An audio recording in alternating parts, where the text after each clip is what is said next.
we're going to start in a second while we go across all these wonderful problems. And I'm just setting this up from a backup perspective.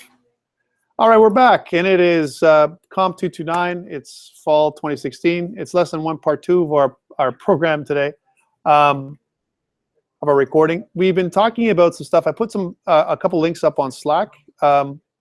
So one of the links was E5 on the hub. If you actually go on Slack and click on E5 on the hub, it'll take you to your page specifically for Centennial, where you can download some versions of, if you want to do this for yourself from a setup perspective on your laptop. I highly recommend more control.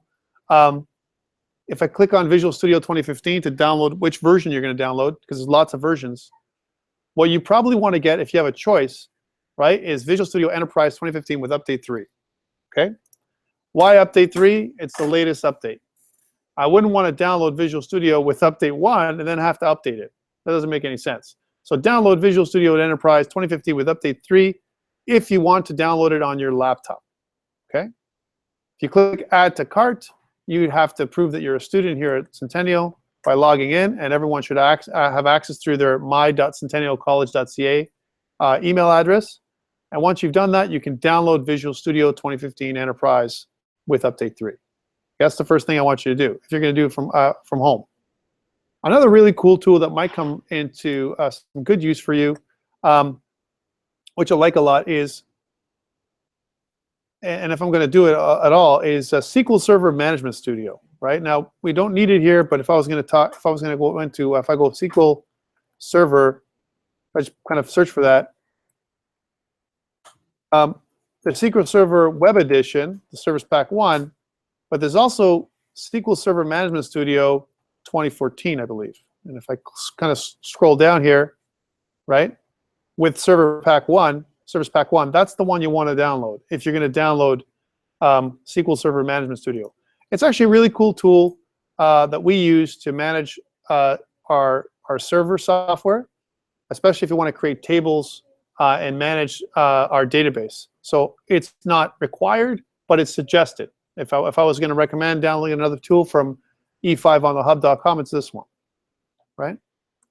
So SQL Server Management Studio. Again, e5onthehub.com, lots of really cool tools you can download for free from Microsoft, and you can set up your laptop and your home environment exactly the same.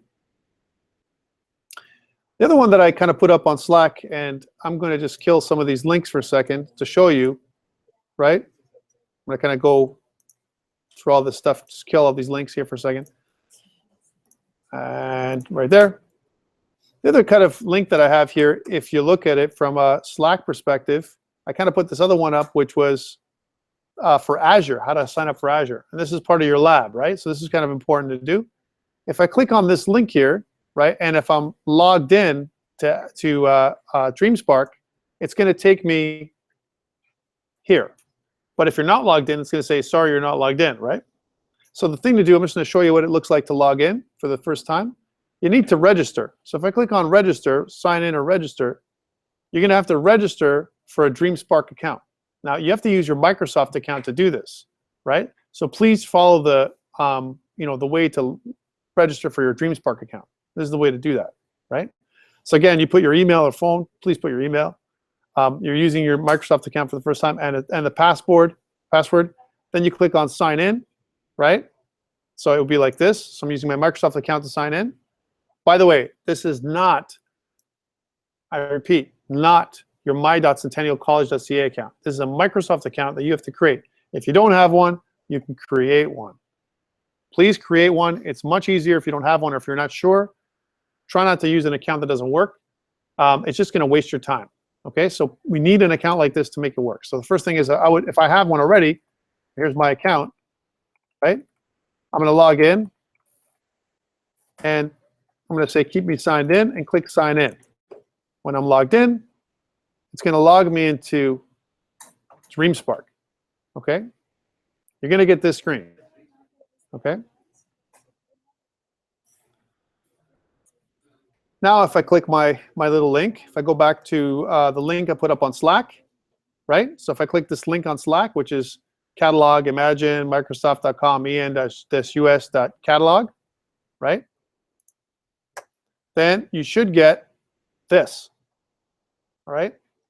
And on the left, there's the services for Microsoft Azure. If I click on Get Azure, and it's Microsoft Azure for Imagine, it says there's a register now link, but notice how it says, hey, please verify your student status. This is where you put in your student information. So one step is your Microsoft account. You need to have one. It's a separate thing than your my.centennialcollege.ca. All right? Next, you're going to verify your student status by clicking this link, right? All right. And again, in order for you to get here, you need to have already registered for DreamSpark. Okay. Next, how would you like to verify your student status? And there's several options. My school email address, my school login with something else, international student identity card, all right? Microsoft Imagine verification code, right? We don't have that. Upload my school enrollment document. This is okay too. It takes a couple days. That's why I gave you till Friday night to get this done, okay? There's several ways, but you need to verify yourself as a student. Let's say I want to use my school email address. Let's do that. So I'm going to kind of put in my school email address, and for me, it's this. my.centennialcollege.ca, and I'm going to re-enter it.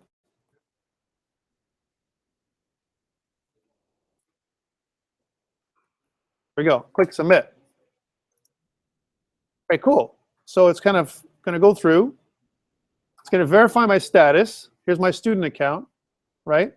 And then look what it says. It says create a Microsoft Imagine profile. This is the new DreamSpark, all right? But if I create this, right, then I'll be able to activate Azure. Now notice that it says I can create a Microsoft Imagine profile. It also says activate Azure now. There's also a link down here. You might have that link as well. If I click on activate Azure now, right, what it's going to do is it's going to ask me to register again, which means I have to verify my status and put in all that information. So you need to step back a bit. I'm going to go to here and click create a Microsoft Imagine profile. Now, if you don't have it already, right, so I'm going to click on this little button. I'm going to wait for it to go forward, and it's going to kind of look inside and stuff and see what my my profile looks like. Okay.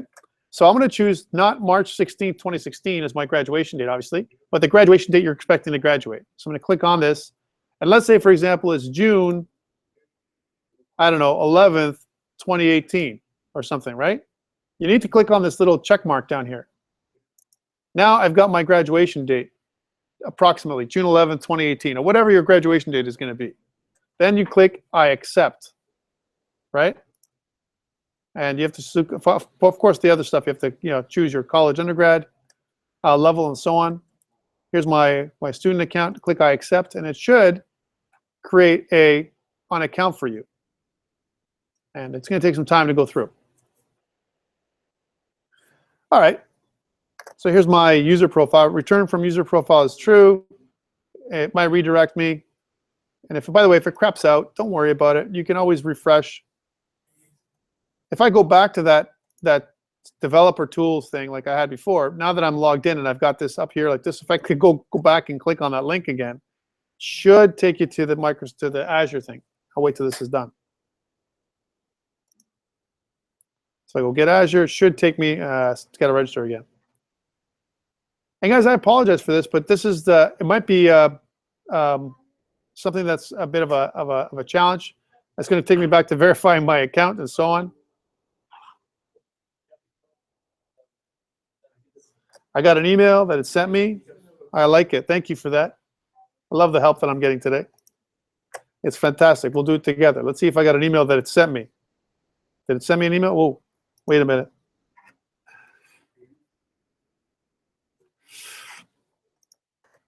All right, let's go back to my email. Here's my email account. There's my Microsoft verification code right here. And it says verify the account, which I'm going to do. Let's see if it did it.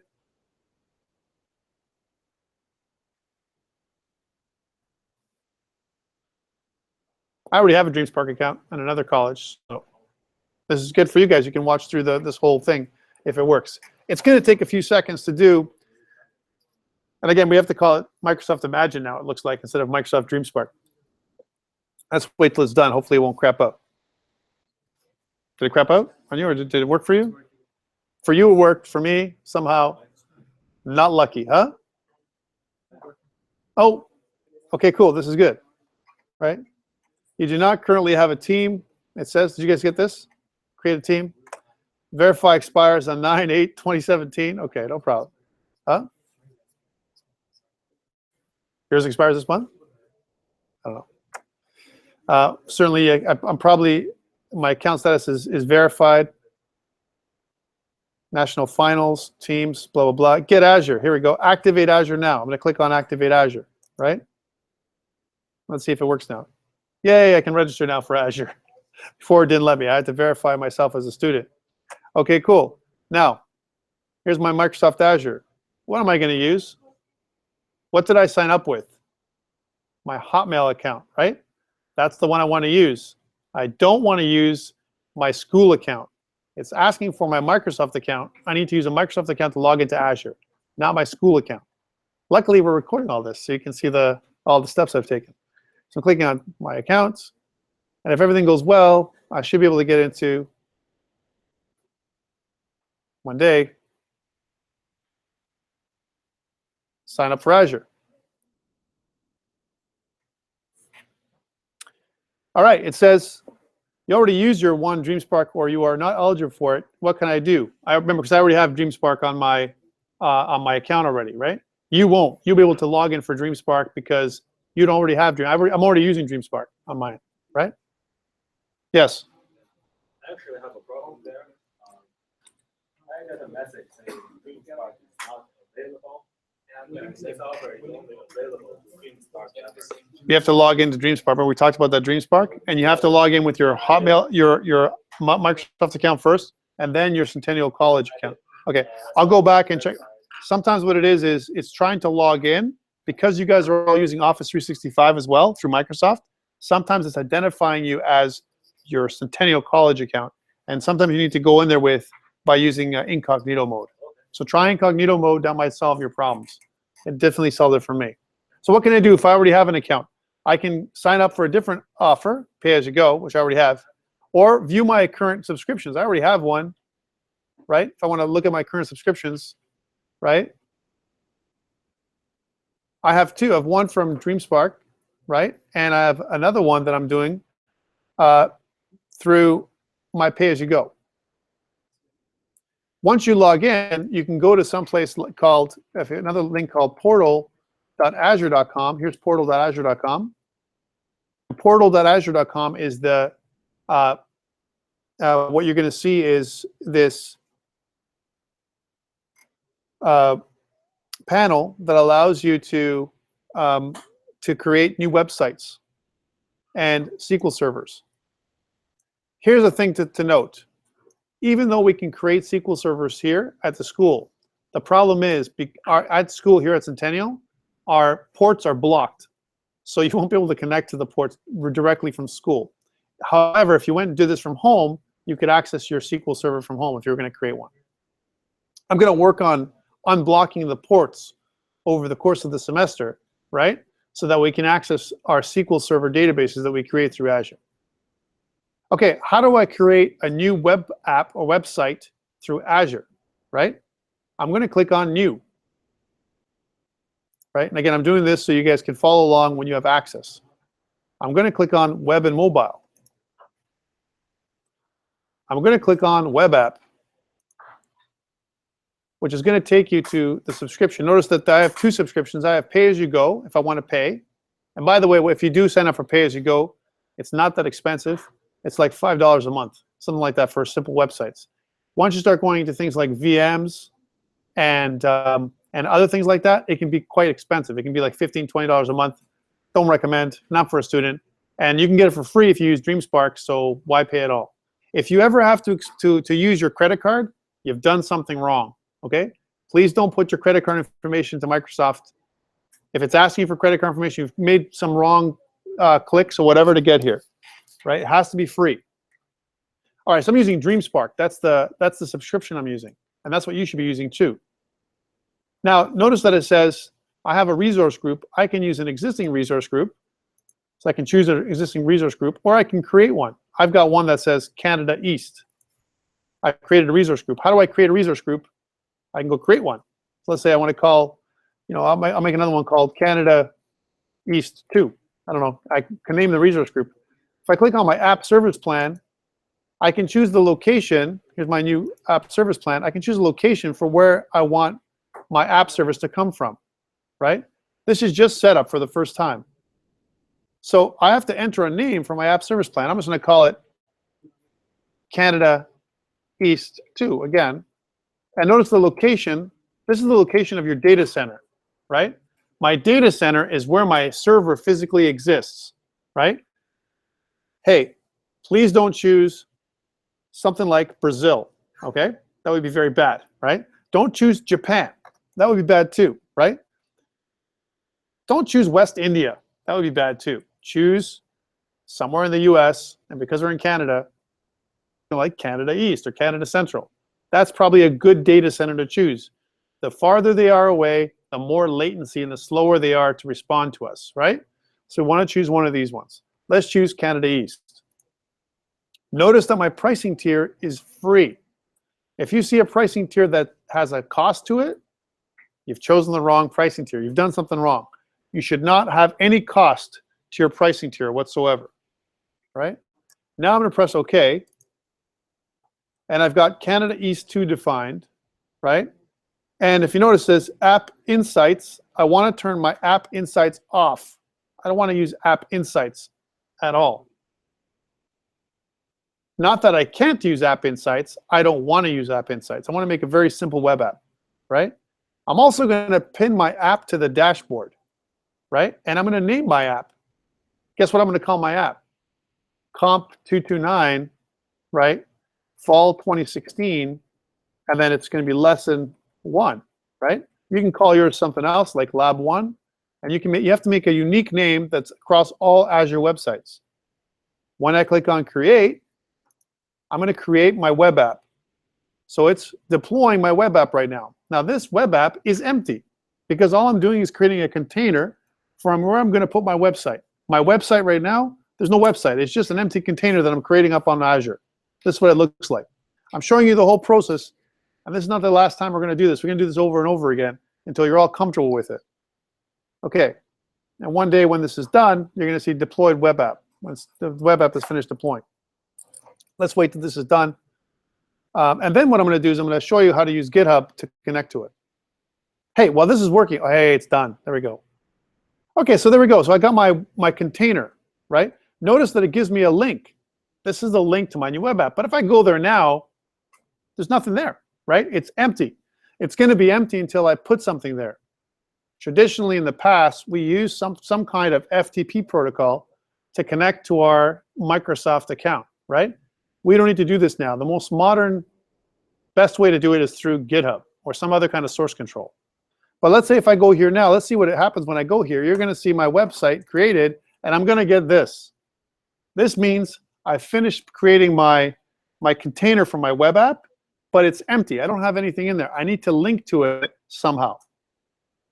Okay, remember that I have this web app. Oh, looks like boot camp was on hiatus here. Let's go back. Kind of rebooted. Here we are. It kind of logged me out. So I'm back into my web app here, right? And it's local. And I want to connect this to GitHub. Remember, we talked about GitHub as a place where we're going to store our stuff, right? GitHub is almost like a container that we're going to be using so that you can keep track of all your changes. Well, in Visual Studio 2015, there's a way of doing that directly. We need to go to Team Explorer. Here's Team Explorer. I'm going to pin this up here. If you're using Visual Studio 2015, is the machine in front of you 2013 or 2015? The one in front of you. What is it? What's in the lab? In the lab, you should see something like this. You guys see this? GitHub? Or no? If you see GitHub, you want to click on Sign Up or Connect, right? If I connect my GitHub account, I already have one. If you've already signed up, I just need to put in my GitHub credentials. For example, my credentials are my email address and my password. I'm going to log in. If I did it right, it's going to say get started for free, right? I can connect, right? Let's do get started for free.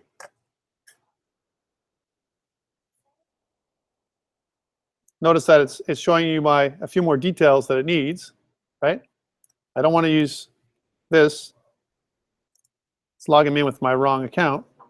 All right, let's use this one, right? And yeah, we don't want to have any of that happen right now. And I'm just going to continue. So I'm logging into Visual Studio, right? When I log into Visual Studio, and if it completes,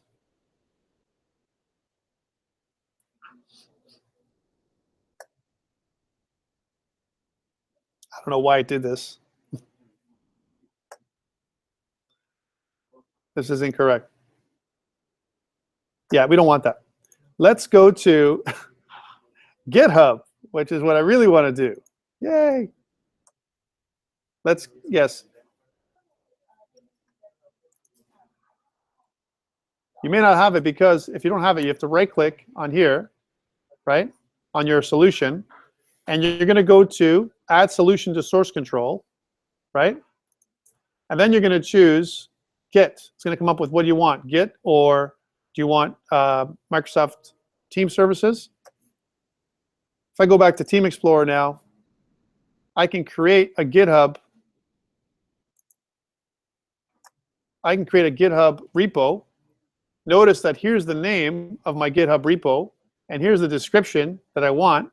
And I'm going to call the GitHub repo the same thing. I'm going to say, you know, comp, here's my GitHub repo, COMP229, fall 2016, lesson 1. This is local, right? This is my repository. Right? We're going to talk about that in a second.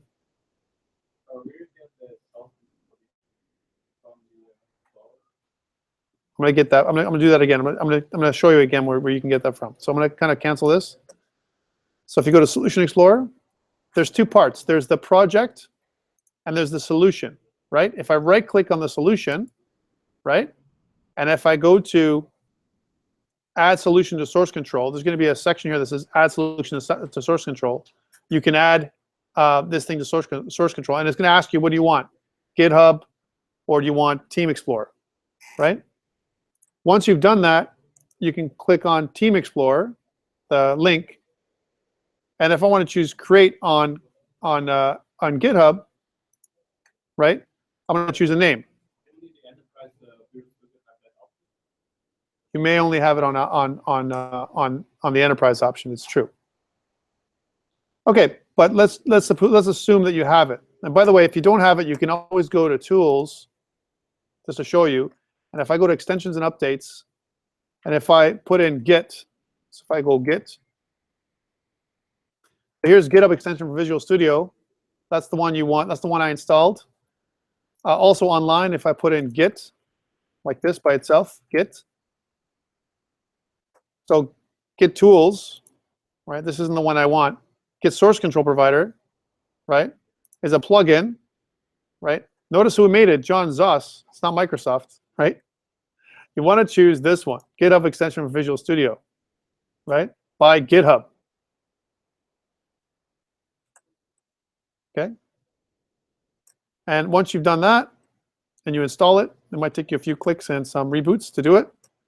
You're going to have the ability to click on Create. And then when you click Create, you're going to take the name of the repository, which is COMP229 fall 2016, and then it's lesson 1. Notice that it tells me where I want to keep my path.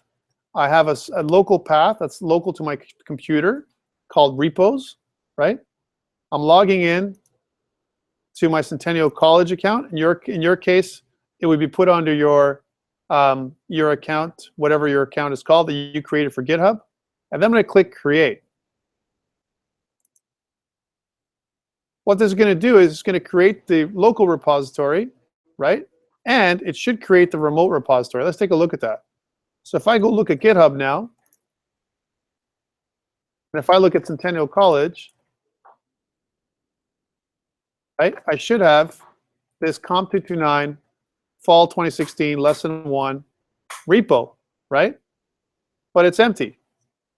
It happened automatically. It's up online, but it's empty. Now what I need to do is under Team Explorer, I'm going to go home. I'm going to go to Changes. And you can see that there are no changes. But if I go to Sync, right, I could publish to remote repository, right? Now I already created one. I created one remotely, right? But you can also do it through this particular way. If I go click Get Started on GitHub, right? Notice that I can publish to my GitHub repository and click Publish. Now, if it's a server error like this, because I already have a repository I just created, let's uncreate it. And the way to do that remotely through GitHub again is if I go to GitHub, I go to Centennial College, and here's my repository. My repository is almost like a link of my files, right? That's online. I only have a couple files. And by the way, these files, I haven't done anything with them. But let's say I want to get rid of them. I created one, and I want to get rid of it. I can go to my repository itself. I want to change or remove my repository. So if I click on Code, right? How do I remove it, right? Because if you notice, there's my commit, my contributor, and all this kind of stuff, right? Well, I don't have access to it because I haven't signed in. So let's sign in. There we are. Sign in. Okay. Sign in. I know. I'm looking at going scratch, scratch, scratch. Okay, here it is. I go to Settings, and then under Settings, there's a danger zone. Here's my danger zone, right? And I can click on Delete the repository. So I can create and delete my repositories on GitHub. It's just a space that I'm going to put my files, right? Let's delete this repository. And I'm going to just choose this one here to delete it. So copy. Oops. Paste. I understand the consequences. And goodbye. It's gone, right? So now if I look at it under Centennial, you can see that it's gone. There's no more COMP229 anything. If I go back down here, right, there's a couple ways to do this. If I go back to Team Explorer, let me go back to Team Explorer again. If I go home, and if you haven't done this before, if I click Sync, there's three options here: Team Services, GitHub, and my local repository, right? Publish to remote repository. Let's try this one again. This is published to GitHub. I'm going to click Get Started, right? It says, here's my GitHub, right? I'm going to choose my account, which is going to be Centennial. Here's my my remote GitHub link, COMP229, fall 2016, lesson 1. And if everything goes well, I should be able to click Publish, and it should not give me an error now because I don't have a repository anymore. Yay. Okay.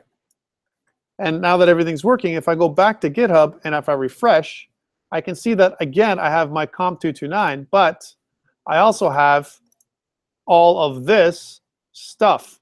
This is my entire web application that I've populated up online. Okay, so steps. I need GitHub. I need to connect my Visual Studio to GitHub. Luckily, I've recorded everything, so you can always go back and watch it later. We're going to do it a couple more times. Don't worry, this is not the first and last time you're ever going to see this, right? Now, I want to connect my GitHub to Azure, and instead of using something like FTP, I'm going to push from GitHub to Azure so that my site goes live. Not only that, but I'm going to have Azure watch GitHub for any changes and automatically update it all the time. All right, let's try this out. So in order for me to do that, here's Azure, right? I'm going to click on, if you notice, there's a bunch of options here, right? So this is my repository. This is my actual link, right? So this is what takes me to this, right? But if I click down here, you can notice that there's many, many, many options. And there's monitoring support. There's all kinds of stuff here that comes up, right? Here's app development. Here's my settings for my app and so on. I want to be able to deploy this remotely somehow, right? And I'm just going to go back. Now, let me show you the dashboard. So on my dashboard, I see this. It's running. I click here. It takes me to here, right? As an example, this is my app. If I click on More, right? Get publishing profile. Let's take a look at that for a second. Okay, no, that's not it. Man, they change everything all the time. I love it. What's that? Yeah, I want to look at that. Yes, it is. Yeah, they changed the name. They change it all the time. Deployment options, click on configure required settings. You're going to click GitHub. And from GitHub, I love it. What you're going to do is you're going to choose your account. In this particular case, it's not personal. It's going to be Centennial College. And from Centennial, I'm going to choose my project. And it's going to be the last project I made. It actually can see my GitHub right here, COMP229, Fall 2016, Lesson 1.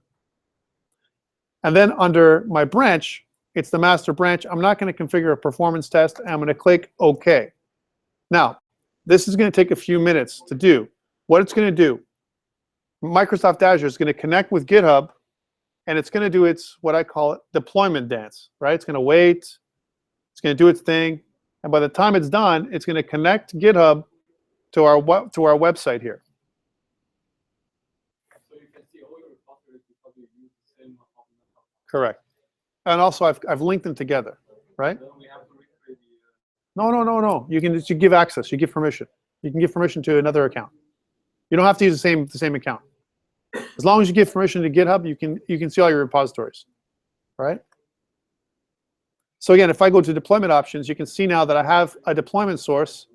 Here's my last commit, which is add project files, and here it is. Now, if I go back to my website and click refresh, if everything goes well, and if I didn't mess up, I should see, when it takes time for a second, hello world. So now my website, which was here a moment ago, here, has been deployed from Visual Studio right to the web. Hey, go there. Here's the link. I'm going to share it with you on Slack. I'm going to take this link, and so you can see it's live, and I'm going to put it right here on Slack and press enter. You can go and check it out. This is the site I just made. So check it out. It's on the general channel on Slack, and you should be able to get to it too. Why? Because it's a global link that I've made, a live link that I've made that works anywhere in the world, right? You should be able to get to this directly from GitHub. So what's happened is this. Okay, here's the dance, right? Here's the steps. I make a web app, right, with Visual Studio. I create a GitHub account. I link my web app to GitHub. I make an Azure web app, a container. Then I connect my GitHub account to my Azure account, and it automatically deploys. Now, here's the beautiful thing for people who haven't seen this before. If I change this thing, for example, instead of hello world, right, let's add some more stuff, right? Like, for example, I want to put something like, this is my first web app using ASP.NET, right? Web forms. Let's just say that's the truth, right? And I save it. So I've saved it now. Okay, now, here are the things. Notice that on the right, if I look at Team Explorer, it shows me that I got a change that I made to my default.aspx page, right?